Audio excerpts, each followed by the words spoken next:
பவன் கல்யாணுக்கும் தமிழ்நாட்டுக்கு என்ன சம்பந்தம்? அவர் வந்து இங்க எதுக்கு இங்க பேசணும்? அவர் என்ன வந்து மஞ்சள் அரைச்சாரா? அப்படின்ற மாதிரி கேள்வி கேட்கிற இதே சேகர்பாபு அவர்களுக்கு ஒரு சின்ன ஒரு ரிவைண்ட் போயிட்டு வர வேண்டியதா இருக்குது. பவன் கல்யாண் வந்து உங்க குரூப்பை பார்த்து கேள்வி கேட்டுவிட்டா உங்களுக்கு கசக்குது. ஆனா நீங்க கர்நாடகாவில், இவரு ஆந்திராவிலிருந்து வந்தாரு.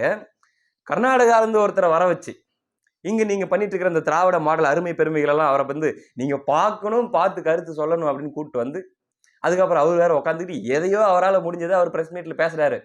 அதுல அவ்வளவு சாட்டிஸ்பாக்சன் இல்லாம பக்கத்துல உட்காந்துக்கிட்டு இதே சேகர் பாபு அவர்கள் தான்.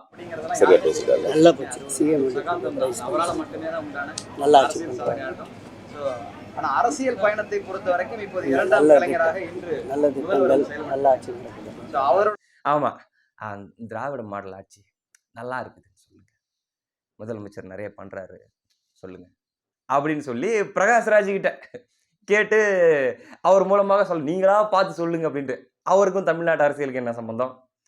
அப்போ உங்களை பாராட்டுறதுக்கு இந்த திராவிட மாடல் ஆட்சி ஆப்பிரிக்கா பழங்குடி மக்கள் முதற்கொண்டு அமெரிக்கா வரை, கனடா வரை, ஜப்பான், சைனா வரை எல்லாரும் பாராட்டிட்டு இருக்கிறாங்க.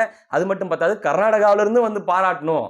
அவங்கெல்லாம் சொன்னா தான் இங்க வந்து அப்படியே அவங்களே பாராப்பா, வெளியூர் ஆட்டக்காரங்களே வந்து பயங்கரமா பாராட்டிட்டு போயிட்டாங்கன்னா இது பயங்கரமான ஆட்சி போலதான் அப்படின்னு சொல்லி இங்க வேறவங்க நம்பணும் அப்படின்ட்டு நீங்க வந்து பயன்படுத்தலாம். அதே அரசியலுக்காக பாஜகவோ அல்லது வந்து உங்களுக்கு எதிரணியில் இருக்கக்கூடியவர்களோ வேற்று மாநிலத்தின் நடிகரை பயன்படுத்தினால் அல்லது ஒரு அரசியல்வாதியை பயன்படுத்தினால் என்ன தவறு அப்படின்னு லாஜிக்கலா ஒரு கேள்வி வருது இல்ல?